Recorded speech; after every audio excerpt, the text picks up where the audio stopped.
My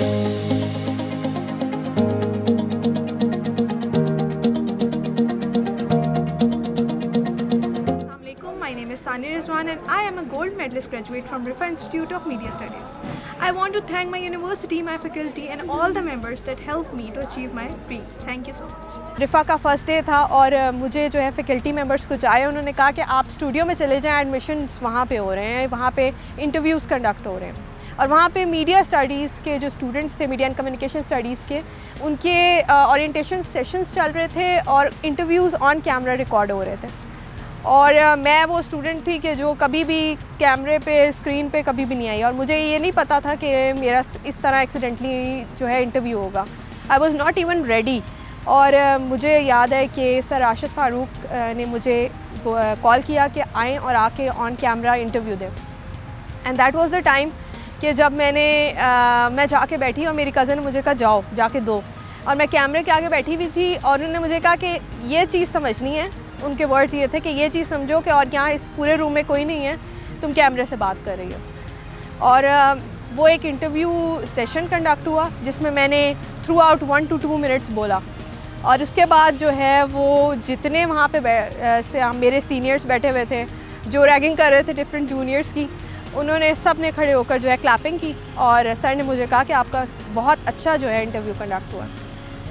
any how मैं घर गई और मैं ये सारा दिन ये सोचती रही कि मैंने ये कैसे कर लिया। मेरे अंदर ये चीज़ तो कभी थी नहीं, ना मैंने इसको कभी भी देखा।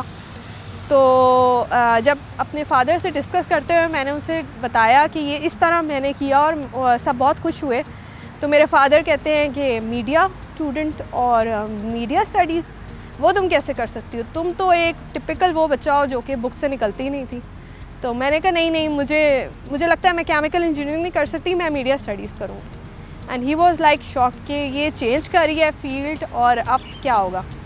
खैर एनी हाउ फैमिली की तरफ से बहुत ज़्यादा एक रिएक्शन आया जो कि वो उनके लिए भी शॉकिंग था कि ये एकदम से मीडिया साइड पे, क्योंकि I was the first in the family जो कि मीडिया साइड पे जाना चाहती थी। और हमारी सोसाइटी का एक ये चीज़ है कि हम लोग जब मीडिया की बात करते हैं तो हम समझते हैं कि जी हर बंदा जो मीडिया से लिंक्ड हो जाएगा या तो फिल्म्स में होगा या ड्रामास में होगा, इसके अलावा और कोई करियर नहीं। मीडिया के सब्जेक्ट से आपकी अपनी जो इंडिविजुअल जो आपकी स्ट्रेंथ है कम्युनिकेशन की, वो बहुत ज़्यादा जो है वो इम्प्रूव होती है। और तब मुझे रियलाइज़ हुआ कि जो कम्युनिकेशन है, क्योंकि मैं उस तरह की इंट्रोवर्ट स्टूडेंट थी जो कि कभी किसी के आगे इस तरह बोल भी नहीं सकती थी ओपनली कि मुझे क्या मसला है और क्यों है। और जब मैंने मीडिया में 3-4 सेमेस्टर्स कंप्लीट किए तो तब मुझे रियलाइज़ हुआ कि कम्युनिकेशन कितनी इम्पॉर्टेंट है इन एनी वे। उसके बाद नेक्स्ट ऑनवर्ड्स जो है वो 4th सेमेस्टर के बाद कुछ प्रैक्टिकल स्टडीज़ स्टार्ट हुई और प्रैक्टिकल स्टडीज़ में कुछ जो है ऑन फील्ड काम करना पड़ा। ऑन फील्ड काम करते हुए मीडिया से रिलेटेड एक्टिविटीज़ को जो है वो संभाला, इवेंट ऑर्गेनाइजेशंस करवाई, कुछ मीडिया कवरेजेस की NGOs के साथ, क्योंकि मेरा इंटरेस्ट हमेशा सोशल वर्क साइड पे बहुत था। तो मैंने NGOs के साथ इंटरेक्शन की, फिर मुझे एक्सपीरियंस सर्टिफिकेट्स मिले। और उसके अलावा फिर एक न्यूज़ चैनल के साथ काफ़ी टाइम काम किया, आप न्यूज़ के साथ। फिर स्टिल आफ्टर दैट अपने नेक्स्ट सेमेस्टर के एडमिशन के लिए गई और मुझे एक टीचर मिले और उन्होंने मुझे ना कहा कि आप भी इस यूनिवर्सिटी में होती हो। मैंने कहा जी सर, मैं यहाँ पे जो है 4 सेमेस्टर्स हो गए। उन्होंने कहा अच्छा। तो मैंने कहा कि सर मैं अभी आपके साथ एक कोर्स स्टार्ट करने लगी हूँ, दैट वाज अप्लाइड मीडिया। और from that day he was like अच्छा ये आई है, ये वो बच्ची है जो अलग से आई है और मुझे बताने आई है कि मैंने कोर्स इनरोल कर लिया है और मैं अभी अप्लाइड मीडिया स्टार्ट करने लगी हूँ। तो उसके बाद खैर वेकेशन एंड हुई और हमने वो कोर्स स्टार्ट कर दिया और फिर हमारी क्लासेस स्टार्ट हुई और applied media was a subject that change my perspective of everything. और मुझे नहीं पता था कि मेरे अंदर जो चीज़ सारी जो है वो क्रिएट हो रही थी या जो चीज़ें मैं अपने साथ देख रही थी अपने आप को, वो चीज़ें किस तरह मैं अपनी वो स्किल्स जो है वो डेवलप हो रही थी और उसको जो है निखारने वाले जो है वो ये सब्जेक्ट था और वो टीचर थे, that was sir Matin. And I still remember one day जब मैं अप्लाइड की क्लास लेने के लिए जा रही थी तो मुझे सर मतीन ने बुलाया और कहा कि सानिया तुमने लाइव होस्टिंग करनी है। और मैं आगे से देख रही, मैंने कहा 50-60 की स्ट्रेंथ है और ये मुझे कह रहे हैं। और मैंने कहा सर मैं तो नहीं कर सकती, मुझे तो नहीं आती होस्टिंग। और मुझे तो कुछ पता ही नहीं है कि ऑन स्क्रीन और वो भी लाइव। तो उन्होंने कहा कि नहीं तुम नहीं करनी है ना। तो मैंने इस चीज़ में कहा, मैंने कहा सर ने कहा है कर लूँगी। अच्छा, मैं रेडी होके आ गई और आई स्टिल रिमेंबर कि मेरे पास कुछ पेज था जिसमें मैंने थोड़ी सी लाइंस लिखी हुई थी, मैं उनको बार बार रिपीट कर रही थी और मैं बहुत ज़्यादा डरी हुई थी कि क्या होगा। And there was a first session. वो जो फर्स्ट एक अटैम्प्ट था, क्योंकि वो सर के साथ था और सर का कॉन्फिडेंस ऐसे था कि तुम कर लोगी, तो वो जो कॉन्फिडेंस था उसमें मुझे लगा कि मैं वाकई कर लूँगी। और आई स्टिल रिमेंबर उसके बाद फिर सेकंड सेशन हुआ और थर्ड जो है दैट वाज लाइव। और वो भी मेरे लिए एक सरप्राइजिंग फैक्टर था कि सर ने मुझे, जब मैं रेडी होके आई तो सर ने मुझे कहा कि अब हम लाइव जाने लगे हैं। तो मैंने कहा सर लाइव? सर ने कहा हाँ HEC पर लाइव जाएंगे। और सर ने मुझे लाइव खैर बिठाया और साथ गेस्ट बिठाया और सर ने कहा कि चलो अब स्क्रीन स्टार्ट करो। आई रिमेंबर कि सर ने मुझे पीछे से कॉल दी कि सानिया तुम लाइव हो। मुझे अभी भी वो लाइन याद आती है। तो मैं आगे से शॉक थी और मैं सिर्फ ये देख रही थी कि मेरे आगे 3 कैमरास लगे हैं और मैंने किस तरह बात करनी है, क्या करना है, और मेरे गेस्ट मुझे देख रहे थे कि ये स्टार्ट करें। अस्सलाम वालेकुम नाजरीन, टीम अज़्म पाकिस्तान के साथ मैं हूं आपकी मेज़बान सानिया रिजवान। आप देख रहे हैं प्रोग्राम मीट द फैकल्टी। ये प्रोग्राम edu.hec.gov से लाइव नशर किया जा रहा है। ये programme Riphah institute of media sciences के तवज्जुह से नशर किया जा रहा है। आप हमें अपना फ़ीडबैक और मैसेजेस हमारे ट्विटर हैंडल @HEC_TV से दे सकते हैं। और वो चीज़ एक अजीब सा फैक्टर था और मैंने उससे 10 मिनट्स पहले अपनी मामा को मैसेज करके कहा मामा मैं लाइव आने वाली हूँ। तो मुझे मेरी मदर कहती है तुम क्या बोल रही हो, मुझे कुछ समझ नहीं आ रही। मैंने कहा मैं लाइव आने लगी हूँ, आप चेक करें ना वेबसाइट पर जाके।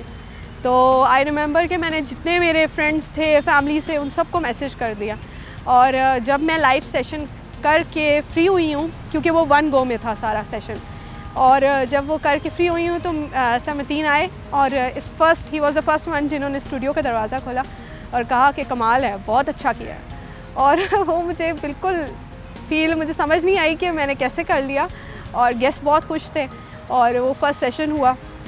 और उसके बाद मुझे कॉल्स आई सारी फैमिली से, सब ने बहुत ज़्यादा मुबारकबाद दी लाइव सेशन के बाद। और फिर कांस्टेंट वो जर्नी स्टार्ट हो गई। उसमें मुझे ये रियलाइज़ हुआ कि मैं जो हूँ, जिस तरह मैं अपने आप को लेके चल रही थी, शायद सर ने मुझे वो डायरेक्शन दिखा दी थी जिससे मुझे आगे पता था कि मैंने क्या करना है। तो वो कॉन्फिडेंस लेवल 100 क्रॉस कर गया था, 100+ था। और मुझे पता था कि ये जो है ना, ये मैं अब मुझे अपने में भी ये चीज़ फ़ील हो रही थी कि मैं अब रुकूँगी नहीं, मैं बस अब आगे की तरफ चलना है। और then there were number of conferences, CPAC से रिलेटेड कॉन्फ्रेंसेस थी, कुछ जो है वो इंट्रोडक्टरी सेशंस थे, कुछ FM के लिए हमने प्रोडक्शन की।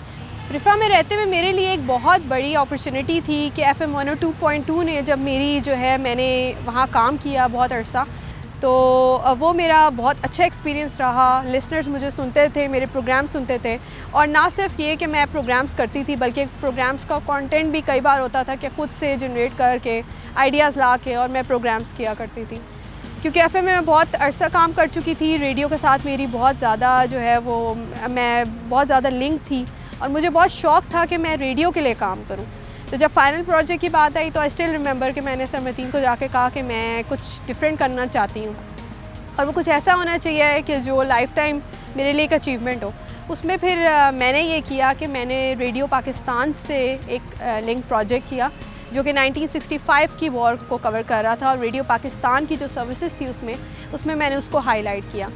एट एनी हाउ जब मेरा प्रोजेक्ट कंप्लीट हुआ तो मेरे पास इतना डाटा था कि वो प्रोजेक्ट एक कंप्लीट हिस्टोरिकल जो है वो हिस्ट्री कवर कर रहा था और 65 का complete war in the perspective of radio Pakistan मैंने जो है वो शो किया था। और वो रेडियो पाकिस्तान के लिए मैंने उनके लिए एक तरह का जो है वो एक अपनी तरफ से एक चीज़ बनाई थी एज ए स्टूडेंट प्रोजेक्ट। मैं जहाँ पे हूँ वो रिफ़ा इंस्टीट्यूट ऑफ मीडिया स्टडीज़ की वजह से हूँ और रिफ़ा ने मुझे जिस तरह जहाँ तक पहुँचाया है उसमें उन सारे टीचर्स का बहुत बड़ा हाथ है कि जिन्होंने मुझ पर ट्रस्ट किया, जिन्होंने मुझे इस तरह का कॉन्फिडेंस दिया कि आज मैं सब कुछ अचीव कर सक रही हूँ।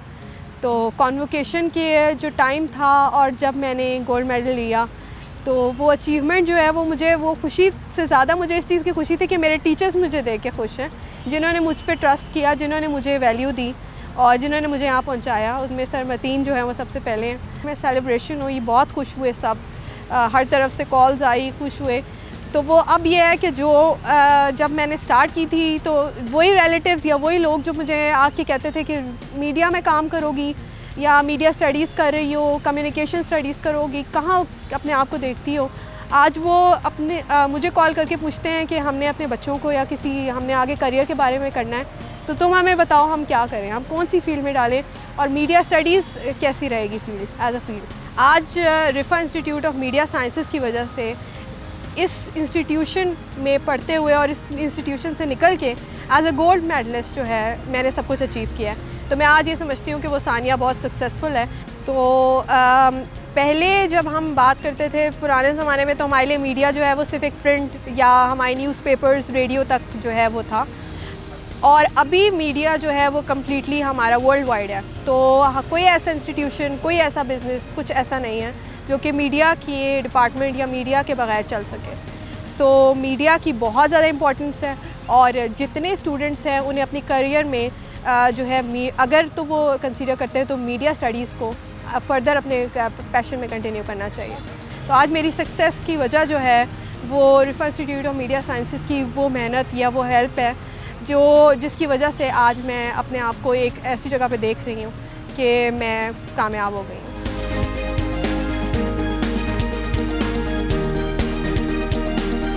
ये सब काम अगर आपने परफेक्शन के साथ करने हैं तो रिफा इंस्टीट्यूट ऑफ मीडिया साइंसेस से बेहतर और कोई ऑप्शन नहीं है।